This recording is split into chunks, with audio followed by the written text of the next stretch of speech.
Hey guys, welcome back in smart brain club. Smart brain club में आप सभी का स्वागत है फॉर टुडेज स्मार्ट वुमेन। तो आज का टॉपिक है चिल्ड्रंस कॉमन डेवलपमेंटल कंडीशन और प्रॉब्लम्स।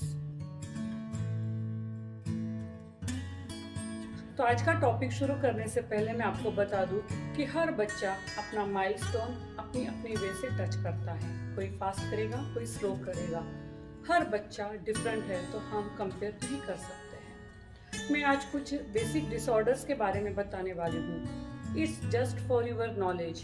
आपको आपके बच्चे के बारे में जजमेंट करने से पहले डॉक्टर और स्पेशलिस्ट की हेल्प लेना ज़रूरी है।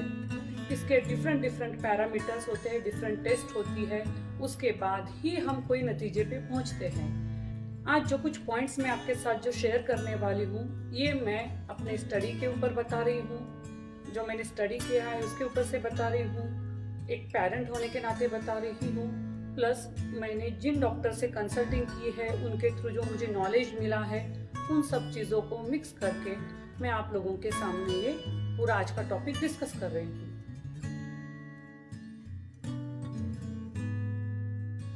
फर्स्ट, लैंग्वेज एबिलिटी या लैंग्वेज प्रॉब्लम या लैंग्वेज डिसऑर्डर। इसमें फर्स्ट है वर्ड लर्निंग।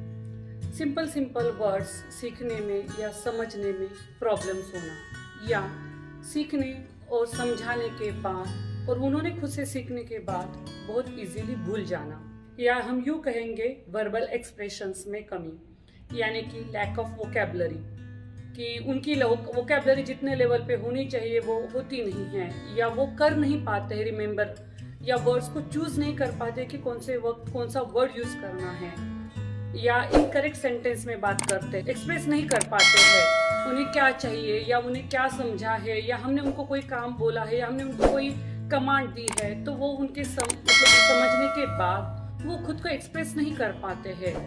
तो they are not choosing words हम वोकैबुलरी से कि I want to go outside और I want to go in park, वो हम में बोल नहीं पाते हैं।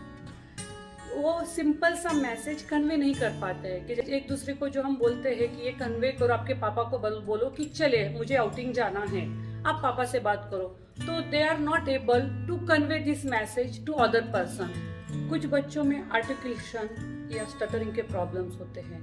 कोई भी चीज़ों के लिए वो रुक के बोलेंगे, जैसे कि can I go to toilet के लिए कैन, और can I go to toilet, इस तरीके से कोई वर्ड्स को कोई अल्फ़ाबेट्स के लिए वो थोड़ा सा रुक के बात करते हैं। ये भी लैंग्वेज एबिलिटीज के इश्यूज है या डेवलपमेंटल प्रॉब्लम्स है। Learning and cognitions, global learning abilities. Global learning abilities मतलब इसमें जनरली बच्चों को न्यू एनवायरनमेंट में या जो उनके फैमिलियर एनवायरनमेंट छोड़ के उनको अदर एनवायरनमेंट में एडजस्ट होने में डिफिकल्टीज आती हैं। न्यू चीज़ें सीखने में, समझने में डिफिकल्टीज आती है। इनफैक्ट न्यू प्ले थिंग्स या जो चीज़ें उनको सिखाई हुई है बट उसमें भी उनको इंडिपेंडेंटली प्ले करने में या करने में प्रॉब्लम्स आ जाती हैं। या यूँ हम कहेंगे कि न्यू मोर टास्क जो दिया गया है वो समझना ही उनके लिए थोड़ा सा डिफिकल्ट जॉब हो जाता है। या हम यूँ कहेंगे उनको लैंग्वेज, जनरल स्टडी या कोई चीज़ें सिखाई हुई है उसका जनरलाइजेशन करने में भी प्रॉब्लम्स आती है।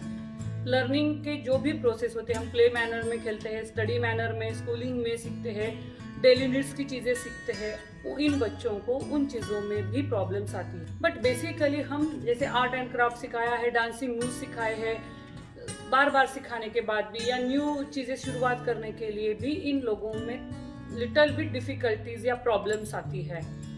ये depends on kids to kids है। Gross motor, fine motor abilities और प्रॉब्लम्स और डिसऑर्डर्स।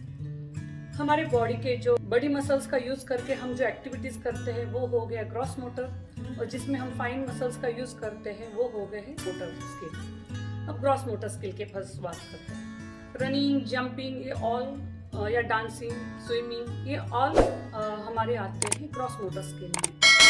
जिन बच्चों को ग्रॉस मोटर स्किल के इश्यूज है उनमें ये बच्चे या तो नई चीज़ें, नई फिजिकल एक्टिविटीज़ या एक्सरसाइज या डांसिंग सीख नहीं पाते हैं, या वो ठीक से कर नहीं पाते हैं, या उनमें डिस्टेंस के जजमेंट्स की कमी होती है, या इनफैक्ट ये कहेंगे कि प्रॉपर मैनर में नहीं होते हैं। जैसे साइकिलिंग करते वक्त हैंड एंड लेग्स का कोऑर्डिनेशन होता है, दो मसल्स के कोऑर्डिनेशन होते हैं, इन बच्चों में उसमें डिफिकल्टी आती है। फाइन मोटर और ग्रॉस मोटर के बच्चों को जनरली बैलेंसिंग के भी इश्यूज आते हैं। फाइन मोटर स्किल के जो इश्यूज है, जो डिसऑर्डर है, उसमें बच्चों को सर्कल शेप या जिगजैग शेप्स कटिंग में प्रॉब्लम आता है, या राइटिंग में प्रॉब्लम आता है, या कलरिंग इन द शेप्स के अंदर ही कलरिंग करने में इश्यूज आते हैं, क्योंकि उनके फाइन मसल्स पे उतना कंट्रोल नहीं हो पाता है। बटनिंग या जिप ओपन क्लोज करना है, या शूज के लेस को टाई करना है, या एक बॉटल से दूसरे बॉटल में पानी को अगर आप स्टोर कर रहे हैं बच्चे, तो उनको उसमें भी प्रॉब्लम्स आते हैं। खुद को सेल्फ फूडिंग के लिए जब वो खुद को फीड करते हैं, या खाना खाते वक्त फोक का यूज़ करना है या स्पून का यूज़ करना है, तो उन चीज़ों में भी इन लोग बच्चों को डिफ़िकल्टीज आती है, या वो प्रॉपर वे से नहीं कर पाते हैं। अटेंशन एबिलिटीज, या यूं कहेंगे अटेंशन प्रॉब्लम और डिसऑर्डर। जिन बच्चों में खुद से कोई भी टास्क करने के लिए, या कोई टॉकिंग करते हुए, किसी और के साथ बातें करते हुए, या प्लेइंग में, स्टडिंग में, या कोई डिफरेंट टास्क, या यूं कहेंगे कि डिफरेंट गेम, न्यू थिंग्स में कंसंट्रेट करने के लिए इनमें लिटिल बिट प्रॉब्लम्स हो जाती है, या ज़्यादा भी प्रॉब्लम होती है। It's depend on kids to kids. Generally age wise concentration level increase होता है।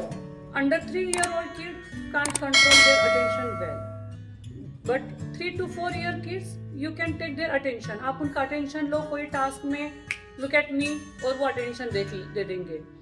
बट जैसे ही 5 to 6-year-old किड्स को अगर हम एज वाइज देखें, तो वो बच्चे खुद से अटेंशन देने के लिए कैपेबल होते हैं। दे आर गिविंग अटेंशन, भले उनकी कोई चीज़ें फेवरेट चीज़ें हो, जैसे कि क्लास अटेंशन हो, रीडिंग हो, टॉकिंग हो, एक्टिविटीज हो, प्लेइंग गेम हो, या सिंपल टास्क हो, नॉर्मली बच्चे अटेंशन देते हैं। बट जिन बच्चों में डिसऑर्डर है, वो इन सब चीज़ें को अटेंशन देने के लिए कैपेबल नहीं होते। जनरली हम ये कहते हैं कि 2 to 5 years old जो किड्स हैं, उनका अटेंशन लेवल 2 to 5 minutes तक वो सस्टेन अटेंशन कर सकते हैं, और वही 6 to 10 years old किड्स अपना अटेंशन 8 to 10 मिनट सस्टेन कर सकते हैं। They are capable. बट जिन बच्चों में डिसऑर्डर है, they are not able to sustain their attention. जिन बच्चों में अटेंशन डिसऑर्डर है, वो इजीली डिस्ट्रैक्ट होते हैं। फॉर एग्जाम्पल, कि वो स्टडी कर रहे हैं या कोई टास्क कर रहे हैं, और सडन बाहर से कोई बर्ड की आवाज़ या वैन की आवाज़ आ जाती है, और वो डिस्ट्रैक्ट होते हैं, और वो भूल जाते हैं कि वो जो चीज़ें कर रहे हैं उसे कंटिन्यू करना है, उस टास्क को पूरा करना है। या ये ऑडिटरी हो सकता है, या विजुअल अटेंशन भी डिस्ट्रैक्शन में हो सकता है, कि कोई चीज़ें सडनली चेंज हुई है और वो अपना अटेंशन भूल जाते हैं। अपने जो बिलोंगिंग्स होती है, जो अपना समझो फॉर एग्जांपल स्कूल बैग है, या अपने प्लेइंग थिंग्स है, वो मिसप्लेस हो जाती है। उन्हें याद ही नहीं होता है कि अपनी चीज़ों को कलेक्ट करके फिर से इकट्ठा करके अपने घर लेके जाना है, या उसके सही प्लेस पे रखना है। उनका अटेंशन उन चीज़ों में नहीं होता है कि कोई चीज़ें उनकी अगर मिसप्लेस भी हो गई है, तो वो उन चीज़ों को बॉदर नहीं करते हैं, जिन बच्चों में अटेंशन डिसऑर्डर होता है।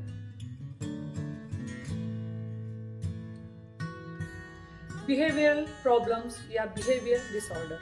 बच्चों में एक्टिवनेस तो बहुत होता ही है, बट उनके एज वाइज जो बच्चों में एक्टिवनेस होता है, उससे काफ़ी ज़्यादा इन बच्चों में एक्टिवनेस होता है, एनर्जी होता है। मैं यूँ समझाऊंगी कि अगर सब बच्चे बैठे हैं, अगर क्लास में, या फैमिली के सब लोग एक जगह बैठे हैं हॉल में, ये बच्चे अपने रनिंग करेंगे, जंपिंग करेंगे, they can't sit at one place, या अपनी कुछ ना कुछ बॉडी मूवमेंट्स करेंगे, या कंटिन्यूशनली टॉक करेंगे विदाउट एनी सेंस, टॉक करते ही रहेंगे। मतलब जो रूल होता है कि क्वाइट और टर्न टेकिंग, ये बच्चे लाइक नहीं करते हैं। ये बच्चे काफ़ी इम्पेशेंस होते हैं। जो वेटिंग कंसेप्ट होता है, वो उनका डिसऑर्डर काफ़ी ज़्यादा दिखता है इन बच्चों में। पर जब आप उनको चेयर पे बैठाओ और कुछ टास्क दो, तो वो रेस्टलेस हो जाते हैं। उनमें बॉडी मूवमेंट्स करनी होती है, लेग्स मूवमेंट्स करनी होती है, इम्पेशेंस हो जाते हैं। ये बहुत आम है कि बच्चे बड़ों का इंस्ट्रक्शंस फॉलो नहीं करते हैं। It's a common. पर जिन बच्चों में ऑब्सेशन बिहेवियर्स के इश्यूज है वो रिफ्यूज ही करेंगे, वो जल्दी से किसी के रूल्स या इंस्ट्रक्शंस फॉलो नहीं करेंगे, अपना ज़्यादा लेवल तक आर्गूमेंट्स या यूँ कहेंगे कि लोगों को इंटेंशनली अनइंटेंशनली इरिटेट कर लेंगे, या फिर जिन बच्चों में बिहेवियर इश्यूज है उनका एक जो एक टेम्पो होता है, बहुत जल्दी से गुस्सा होना या सैडनेस, मूड चेंज, ये वाली चीज़ें इन बच्चों में बहुत ज़्यादा, या यूँ कहूँगे कि फीचर्स इसके काफ़ी ज़्यादा हो जाते हैं जब बच्चे का डिसऑर्डर बिहेवियर में होता है।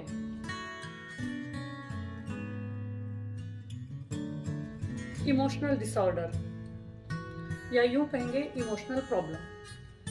जिन बच्चों में इमोशनल डिसऑर्डर है उनमें काफ़ी बार थ्रोइंग टैंट्रम दिखते हैं, सेल्फ हर्टिंग दिखता है।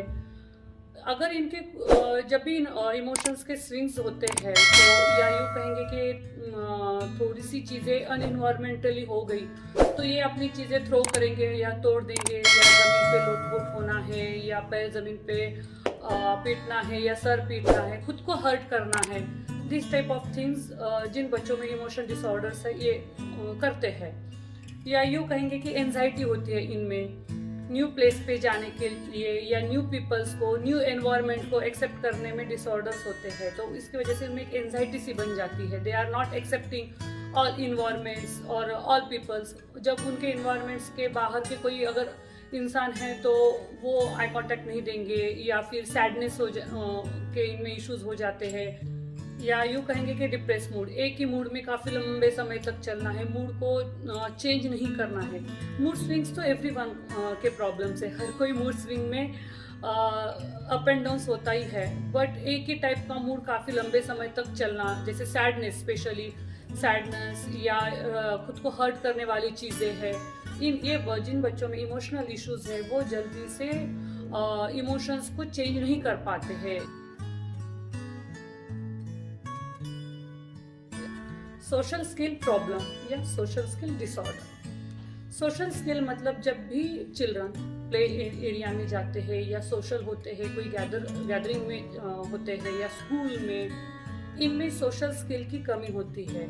सोशल स्किल में एक दूसरे के साथ कोऑपरेशन होता है, एक दूसरे के साथ अंडरस्टैंडिंग होता है, टर्न टेकिंग होता है।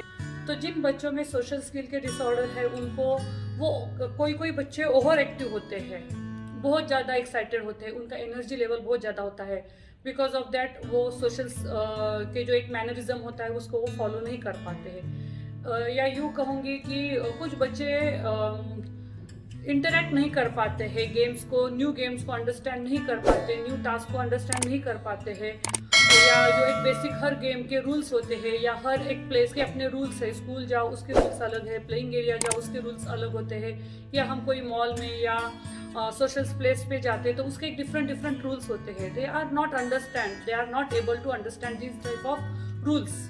इस डिसऑर्डर के बच्चे रेयरली ही किसी के साथ इंटरेक्शन करते हैं, या फिर जो एक बेसिक कम्युनिकेशन स्किल होता है, बहुत बार फेशियल एक्सप्रेशंस या बॉडी लैंग्वेज, ये बच्चे उन चीज़ों को समझते नहीं हैं और ना ही खुद से भी बॉडी लैंग्वेज का यूज़ कर पाते हैं। इनफैक्ट वो अपने कोई प्ले टॉयज को किसी को टच करने नहीं देंगे, या they are not allowing sharing things with others, या जो बेसिक कम्युनिकेशंस के जो स्किल होते हैं वो अंडरस्टैंडिंग करना भी इन लोगों के लिए बहुत बड़ा टास्क हो जाता है। तो ये थे 7 टाइप के बेसिक कॉमन डिसऑर्डर। इससे भी ज़्यादा काफ़ी डिसऑर्डर्स है, बट ये कॉमन डिसऑर्डर्स की मैंने आपसे बातें की है। दीज आर जस्ट इंट्रोडक्शनली, इसमें बहुत डिटेलिंग भी है कि ये video just for knowledge sharing है, just a knowledge sharing. As a parent मैंने काफ़ी चीज़ें सफ़र की थी, तो मैं चाहती हूँ कि ये चीज़ें क्या होती है एटलीस्ट लोग समझे, इसलिए मैंने ये वीडियो बनाया है। होप आप कोई भी डॉक्टर के अंडर कंसल्टिंग ही कोई भी थेरेपी आप लेंगे। Thank you for your cooperation. See you in next video. तब तक के लिए बाय, टेक केयर।